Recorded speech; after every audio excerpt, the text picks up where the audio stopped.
couple of days ago.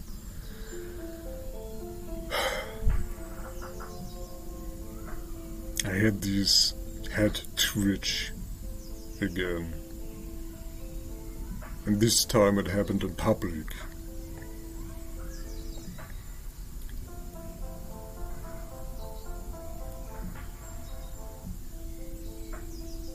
And I've spoken about that in other videos.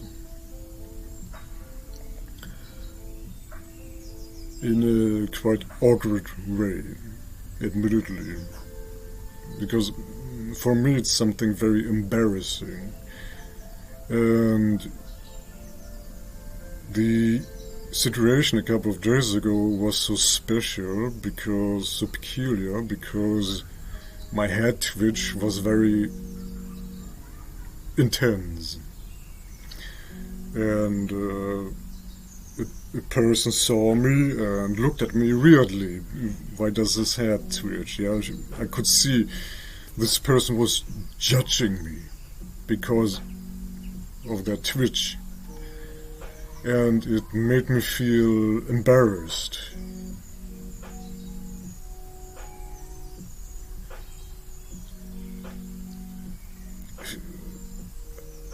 Why? I shouldn't feel embarrassed about it. My head knows there's nothing to be embarrassed about it, because it's not my fault to have this head twitch. It's this permanent brain damage I suffered from the child abuse. And so it's not my fault.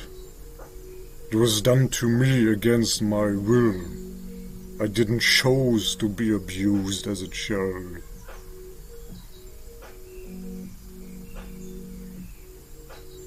I didn't choose. But still, my head knows there's nothing to be embarrassed about it.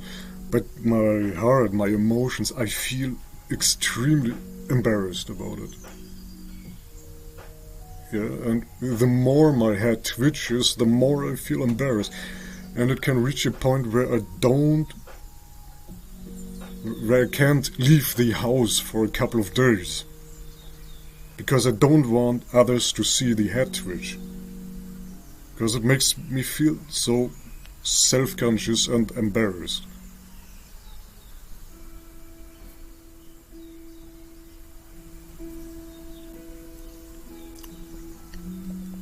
This is a criminal case that stuck with me, and will probably stick with me for the rest of my life. Yeah, on my journey to learn about the psychology of evil human beings, I began binging true crime documentaries.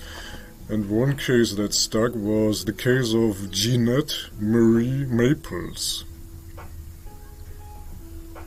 Dead. Killed by her parents.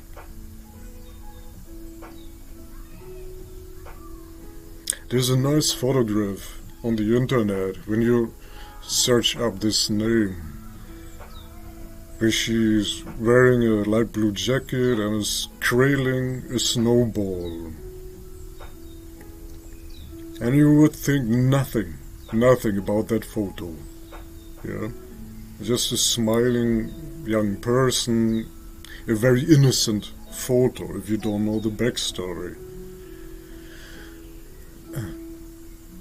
But if you got a good eye, you can see that the arm, the upper arm, which she's holding with the arm beneath that, in that cradling position, has its hand opened in an unusual way.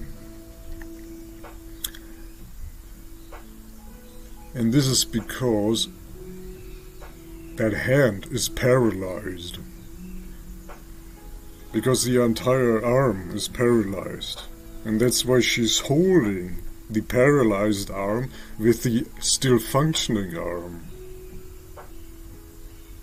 and the snowball rests on top of the paralyzed arm. And so why is her arm paralyzed? Her mother, very rarely, let's say it like that, very rarely, a mother can develop hatred for one child and love for another child. It even happens in the animal kingdom. Animal kingdom, no. Obviously, this is a very critical thing that can happen, and it should be opposed, obviously. In this case, it wasn't done properly, and the hatred of the mother harbored for her child began to grow until the mother became abusive towards that child. All the hatred was focused on that child, this Jeanette Marie. And it reached a point, one day, the mother took a branch of a tree and hit her daughter so severely with that branch that it left a soft spot on her skull. That means the skull was broken and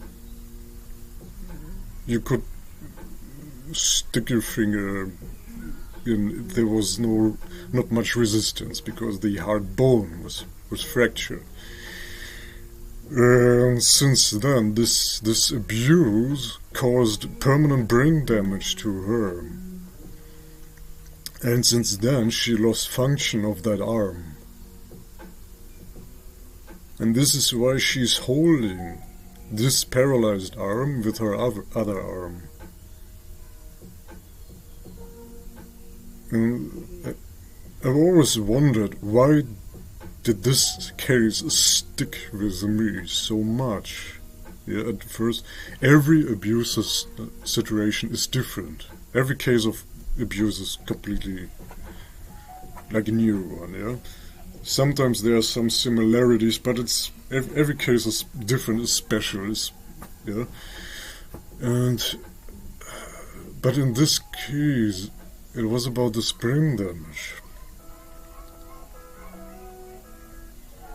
And admitted, fortunately, I'm so fortunate that the brain damage I got from the child abuse is not severe enough to knock out a limb.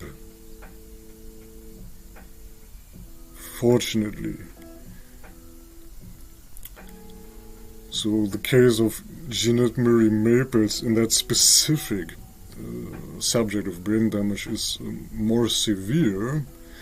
But yet again, it's not about comparisons or which abuse, which child abuse is worse or better, or it doesn't work like that. There shouldn't be permanent brain damage in the first place. Yeah, and okay, I can say to myself, okay, I get embarrassed when my head twitches because of that permanent brain damage. Okay, I still live on, yeah, it doesn't negatively affect the functionality of my body. Yeah, I can still move every limb. Maybe at that split second I cannot properly move my head, but it's not something that changes how you live. But then I realized the psychological ripple effect is much graver, and in this regard, it does affect my life quite significantly.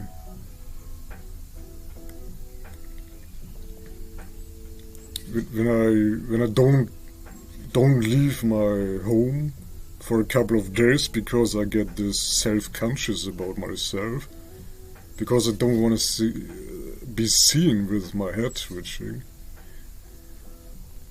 Yeah, it's so feeling ashamed for something I mustn't be ashamed about. I shouldn't be ashamed about it. It was done to me. Yeah. And yet this embarrassment, yeah, this insecurity affects me so greatly. And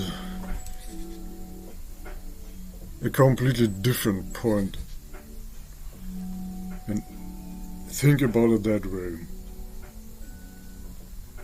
I'm trying to live my life, yeah, as atrocious as it is.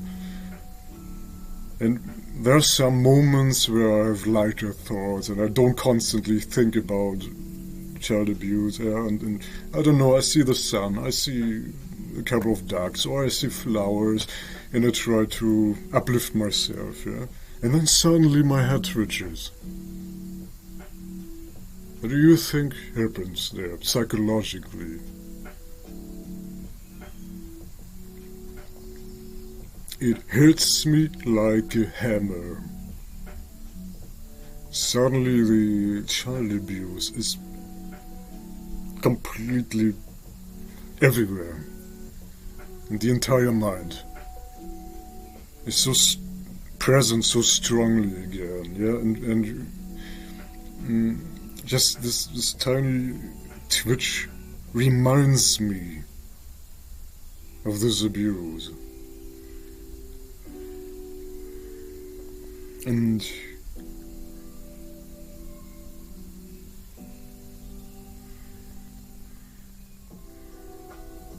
it shouldn't be like that. There shouldn't be a situation like this. There shouldn't be child abuse. There shouldn't be permanent brain damage from child abuse. Yeah.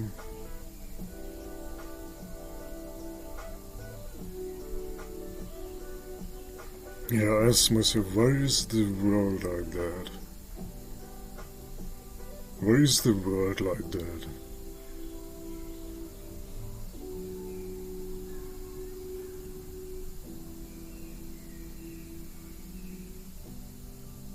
What did I do as a child?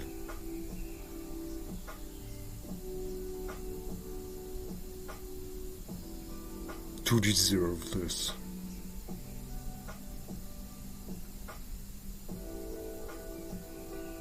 This is the question I repeat myself into. It's like an eternal loop, a recursive loop I cannot escape from. This is the definition of post-traumatic stress disorder. You cannot escape this loop. It's like a fried hard disk, like a computer that is seized up. And it's a very nasty emotion. It's a very nasty mental state. Yeah, you have these ever-recurring thoughts, and they torture you, and they don't stop. And it repeats itself, repeats itself, repeats itself, and it doesn't stop.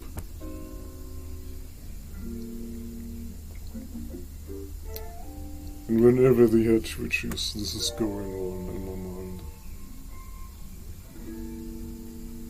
And I'm already the lucky one. I realize I'm already the lucky one.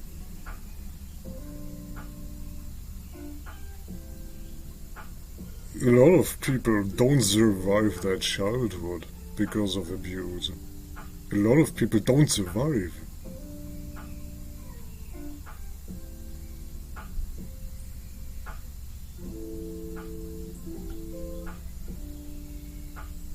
Never forget that.